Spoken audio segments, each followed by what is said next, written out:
I didn't really touch on it, but I don't really like to relive the past, as far as my addiction and stuff. But man, it got to the point to where I'd be staring at a syringe, in tears, crying, like, man, I don't want to do this, but knowing I'm going to do it anyway.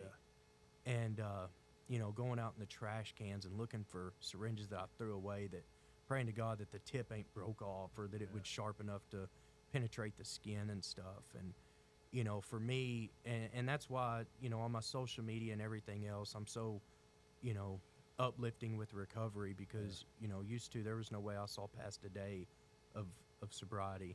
And now I got 2 years, 5 months, and 10 days.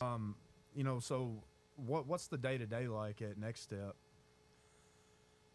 So for me, I get up at around 8 o'clock in the morning. I got a dog named Biscuit. He's worthless, but I love him to death. I'll let him out and stuff. Yeah. And I get to the office typically at about 9. The first thing I do is check my emails. I'll check my emails. Any parole officer or a hired attorney or something that needs some type of documentation showing that they're in there, I'll send something over to them. That phone that's a job on its own. I remember one day, from 8 to 9, I accepted about 23 phone calls within an hour's time.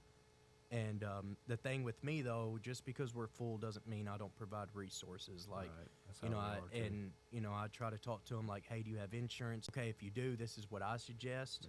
I'm going to give you the number. I'm not going to call them for you.